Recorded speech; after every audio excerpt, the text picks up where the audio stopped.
नमस्कार श्रोते हो. स्पर्धा परीक्षा यांच्याविषयी सगळ्यांना कुतूहल असतं.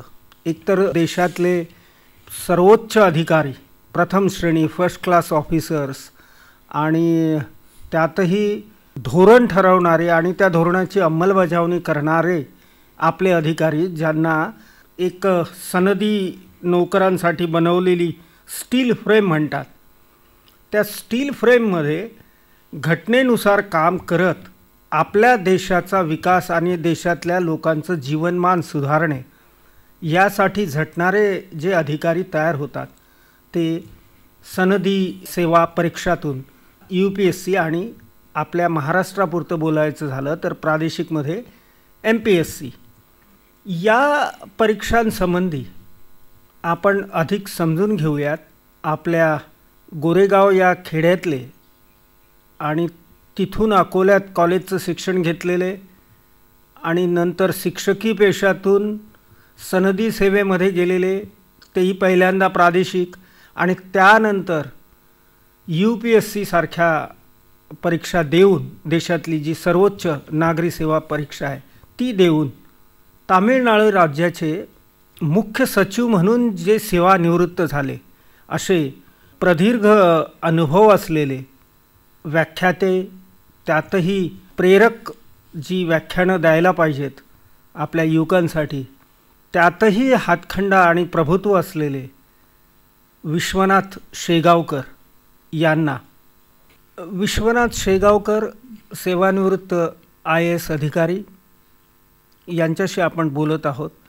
आणि आता आपण वळणावर आलो आहोत की जिथे आपण ढोलपूर हाऊसमध्ये पोहोचलो आहोत, कारण त्यांनी इंटरव्ह्यू जो UPSCचा होतो त्याच्याबद्दलचा आपला अनुभव सांगितला आहे. प्रादेशिक सेवा निवड मंडळातून निवडल्या गेलेले, MPSCतून निवडल्या गेलेले आणि UPSCतून निवडले गेलेले याच्यातला फरक आपल्या सगळ्यांच्या आता लक्षात आलाच असेल. आपण UPSC ज्याचं फार आकर्षण आहे त्याच्याबद्दल बोलूयात. मग UPSCची तयारी कधीपासून तुम्ही सुरू केली? डेप्युटी कलेक्टर झाल्यानंतरच मी UPSC मागे लागलो. त्याला एक कारण म्हणजे अरुण भाटियाचं आहेत. ते मला असे म्हणाले की you are IAS material, why are you not trying for IAS Indian administrative service. आणि ते असे मला म्हणाले की तुम्हाला पुस्तकांची काही गरज असेल तर मी त्या पुस्तकांचा पुरवठा करतो. तर त्यांनीच मला उद्युक्त केलं की एक दिवस तर अशी परिस्थिती निर्माण झाली की मी त्यांच्या चेंबरमध्ये गेलो आणि ते स्वतः उभे राहिले आणि ते मला म्हणाले की you sit down here, you sit here. म्हणजे त्यांनी मला एक प्रकारे प्रोत्साहन दिलं की तुम्हीसुद्धा इथं बसू शकता या खुर्चीवर. आणि मग तेथून मी IASच्या परीक्षेला जो काही अभ्यास आवश्यक आहे, कसोटीचा असा अभ्यास आवश्यक आहे, पण करू शकतो आपण. म्हणजे कोणी असा बागुलबोवा करू नये ती IAS परीक्षा कठीण जरी असली तरी अशक्य नाही. आपण जर दररोज 10 ते 12 तास अभ्यास केला कंटिन्युअसली तर यशापर्यंत आपण पोचू शकतो. हा माझा स्वतःचा अनुभव असल्यामुळे तो मी 1000 वेळा तेच सांगेल की आपण करू शकतो. प्रेरक अशा व्याख्यानासाठी, मोटिवेशनल स्पीचसाठी, इन्स्पायरेशनसाठी विश्वनाथ शेगावकर यांच्याकडे पाहिलं जातं. स्वतः त्यांनी उपजिल्हाधिकाऱ्याच्या कामाचा सगळा ताण असताना आणि ते काम करत असताना UPSCची तयारी केली आणि UPSC क्रॅकही केली. आता त्यासाठी त्यांनी कसा कसा अभ्यास केला हे आपण जरा त्यांच्याकडून समजून घेऊया. माजी मुख्य निवडणूक अधिकारी TN शेषन नावाजलेले 1955च्या बॅचचे IAS अधिकारी यांनी एका मुलाखतीत असं म्हटलं आहे की UPSC सारख्या परीक्षेत यश मिळवण्यासाठी 10% प्रेरणा आणि 90% स्वतःचे कष्ट जर असले तर तुम्ही ही परीक्षा क्रॅक करू शकता. हे TN शेषन साहेबांचं वाक्य आहे. म्हणजे याचा अर्थ सरळ सरळ असा होऊ शकतो की स्वतःच्या कष्टाला दुसरा पर्याय नाही. प्रेरणा मनुष्य कोणाकडूनही घेऊ शकते. फक्त तुम्ही तुमचे डोळे, तुमचे कान उघडे ठेवा. प्रेरणा ही तुमच्या अवतीभोवती असते. आपण ती घेत नाही ती गोष्ट वेगळी, पण मी ती घेतली. मी कुठं हे असं वाचलं असं मला आठवत नाही, परंतु एक दिवस माझे मित्र आणि मी जयहिंद चौकामधून जुन्या शहरामध्ये जयहिंद चौकातून आम्ही सिटी कोतवालीपर्यंत प्रवास करत होतो चालतच. त्यावेळेला ही गोष्ट काहीतरी 71-72ची आम्ही कॉलेजमध्ये होतो. तिथून अकोल्याचे जिल्हाधिकारी त्यावेळचे मला असं वाटतं की BG देशमुख साहेब होते, भगू देशमुख. ती कलेक्टरची गाडी पातूर मार्गे आली आणि ती आमच्या जवळून भुरकून निघून गेली. म्हणजे धुरे उडाला आणि धुळेही उडाली. तेव्हा समाधान जगताप हे ॲग्रिकल्चर ऑफिसर होते. त्यांनी मला सांगितलं की शेगावकर तुम्ही कलेक्टर व्हायला पाहिजे. हे त्यांचं जे निवेदन होतं ते माझ्या कुठंतरी मेंदूच्या एका कप्प्यात जाऊन बसलं. ते मी नंतरच उघडलं. ते सुप्त मनात कुठेतरी लहान मेंदूमध्ये जाऊन बसलं. तिथून माझी खरी प्रेरणा सुरू झाली असं मी समजतो. आणि मग स्वतः मी बघितलं अरुण भाटिया कसं काम करतायत. मग त्यांच्यातून मी अधिक ती प्रेरणा घेतली आणि आपण आता काहीतरी पुढे गेलं पाहिजे. तसे डॉक्टर बाबासाहेब आंबेडकरांनी म्हटलंच होतं की आपण मोक्याच्या जागा घेतल्या पाहिजेत. तर ही एक त्यातली एक मोक्याची जागा होती. याची जाणीव झाल्यामुळे म्हटलं आपण करू शकतो अशी स्वतःवर एक आत्मविश्वास होता, इच्छाशक्ती होती. शेगावकर सर, की जसं बाबासाहेबांनी सांगितलं आपण आता पुढे गेलं पाहिजे, तर आपणही आपल्या या मुलाखतीत आणखी पुढे जाऊयात. मोक्याच्या जागा याचा अर्थ अधिकाधिक लोकांचं भलं, त्यांच्यासाठी त्यांच्या कल्याणार्थ धोरणाची आखणी आणि नंतर त्याची काटेकोर अंमलबजावणी आणि घटनेनुसार कारभार चालवत लोककल्याण साधणे, हे ज्या ठिकाणाहून करता येते अशी महत्त्वाची जागा म्हणजे कलेक्टर असतो. आणि जे वर्णन साहेबांनी केलं की त्यांनी कलेक्टरची गाडी पहिल्यांदा पाहिली, the flourishing orange bulb on the rooftop of royal Ambassador, असं एका IAS ऑफिसरच्या पुस्तकातच उपमन्यू चॅटर्जी त्यांनी लिहून ठेवलं आहे. आणि हे पाहणे काय, किंवा आपल्या जिल्ह्याची कचेरी 52 दरवाजांची कचेरी की 52 दरवाजांचं ऑफिस, एवढा मोठा फडकत दिमाखात असलेला तिरंगा, अशोक स्तंभातील त्रिमूर्ती आणि दंडाधिकारी आणि समोर असलेला माउंटन ऑफ द फाईल्स, इतका मोठा फाईलचा डोंगर, हे जे वलय आहे याचं आकर्षण वाटतं, पण ते अधिक कष्टाने आणि जिद्दीने मिळवावं लागतं. ते आता कसं कसं साध्य करत गेलेत विश्वनाथ शेगावकर सर, ते आपण त्यांच्या तोंडून ऐकूयात. अरुण भाटिया किंवा TN सेशनसारखे अधिकाऱ्यांना त्यांनी पाहिलं आणि त्यातून त्यांनी प्रेरणा घेतली. खरं म्हणजे आपल्याला अवतीभोवती दिसत असतं, पण त्यातून आपण प्रेरणा घ्यावे इतके डोळस झालो पाहिजे. विश्वनाथ शेगावकर सेवानिवृत्त IAS अधिकारी यांच्याशी आपण बोलत आहोत. खरं तर IAS ही व्यक्ती नसते. माझ्या मते ती एक कल्याणकारी चालती बोलती संस्था असते. बरोबर. एवढं महत्त्व IASला देण्यात आलेलं आहे. मला असं वाटते ब्रिटिश काळामध्ये 1858 नंतर ही सेवा निर्माण करण्यात आली ॲक्टनुसार. त्यावेळेला हिला ICS म्हणत असत, imperial Indian civil services. ICS. Subhashchandra Bose सुद्धा ICS झाले होते. त्यावेळेला लंडन येथेच परीक्षा घेण्यात येत असे ICS. भारतात नव्हती. भारतातील कॅन्डिडेट तिथं जाऊन लंडनमध्ये जाऊन परीक्षा देत असत. स्वातंत्र्यानंतर तिचं नाव त्यांनी इंडियन ॲडमिनिस्ट्रेटिव्ह सर्व्हिस म्हणजे IAS केलेलं आहे. आणि आता परीक्षा IASची संपूर्ण देशात वेगवेगळ्या जिल्ह्यातसुद्धा घेण्यात येते, वेगवेगळ्या राज्यातसुद्धा घेण्यात येते. मला वाटतं काहीतरी 75 ठिकाणी आज IASची परीक्षा भारतामध्ये घेण्यात येते.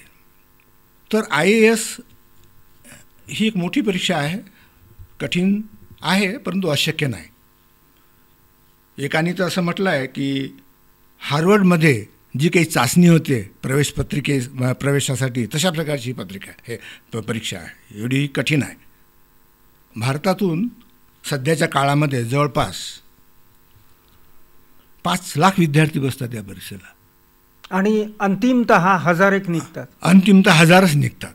हो. म्हणजे याचं जे प्रमाण आहे. आणि त्या हजारातले पहिले 150 हेच IAS होतात. हे IAS होतात. बाकीचे मग IPS आहेत किंवा इंडियन रेव्हेन्यू सर्व्हिस आहे किंवा इंडियन फॉरेन सर्व्हिस आहे किंवा इंडियन रेल्वे ट्रॅफिक सर्व्हिस आहे. अशा अनेक 25 सेवा आहेत.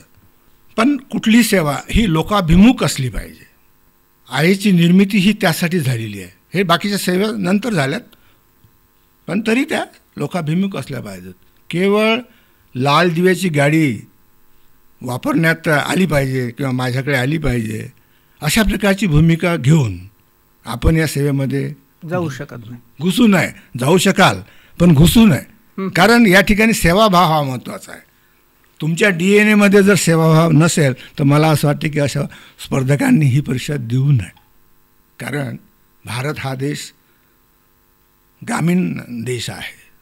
75% लोक ग्रामीण भागात राहतात आणि सर्वांना सेवेची गरज आहे. कारण भारतातील प्रशासन हे अतिशय संकीर्ण स्वरूपाचं आहे. असं कुठल्याच देशाचं संकीर्ण प्रशासन नाही, तेवढं भारताचं आहे. त्याला कारण अनेक आहेत.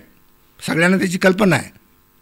वेगवेगळे राज्य आहेत, वेगवेगळ्या भाषा आहेत, प्रांत आहेत, जाती आहेत, धर्म आहेत, वर्ण आहेत, समानता असमानता आहे.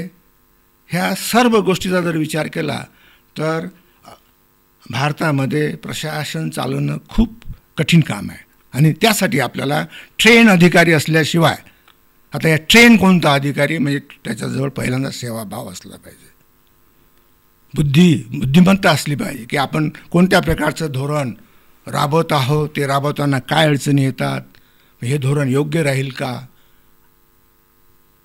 आर्थिकदृष्ट्या भारतीय समाज हा विखुरलेला आहे. काही चांगल्या स्थितीत आहेत, काही मध्यम स्थितीमध्ये आहे, काही खालच्या स्थितीत आहेत. या सगळ्यांना घेऊन पुढे जाणं यालाच खरं प्रशासन म्हणतात. एकासाठी प्रशासन नाही किंवा दोघांसाठी प्रशासन नाही. संपूर्ण भारत देश हा योग्य प्रकारे प्रशासित व्हावा अशा प्रकारची भूमिका IASने निभावली पाहिजे. म्हणजे त्या माणसांनी. आता काय होते कधी कधी IASचे जे तत्व आहेत ते वेगळे आहेत, परंतु IASमध्ये जे काही लोक आहेत त्यांचे तत्व वेगळे आहेत. हे तत्व एकत्र आले पाहिजेत. तुमचं व्यक्तिगत व्यक्तिमत्व, इंडिव्हिज्युअल पर्सनॅलिटी आणि ॲडमिनिस्ट्रेटिव्ह पर्सनॅलिटी, मी 2 वेगवेगळे व्यक्तिमत्व या ठिकाणी दर्शवतो. जोपर्यंत हे दोन्ही व्यक्तिमत्व जवळजवळ येत नाही आणि शून्यावर येत नाहीत तोपर्यंत निखळ प्रशासन या ठिकाणी राबवणं मोठं कठीण आहे. आणि म्हणून हे अपेक्षित आहे अधिकाऱ्यांकडून. IASमध्ये आल्यानंतर त्यांचं तर जीवन बनलेलंच आहे, परंतु त्यांचं जीवन बनण्याबरोबरच आपण इतरांचं सुद्धा जीवन बनवू शकतो. कुठल्याही प्रकारची अडचण येत नाही. पुष्कळ पावर्स आहेत. किती अडी अडचणी आल्या तरी आपण त्याचा फायदा आपल्या लोकांना देऊ शकतो. बाय रूल, कुठल्याही नियमाचं उल्लंघन करण्याची गरज नाही.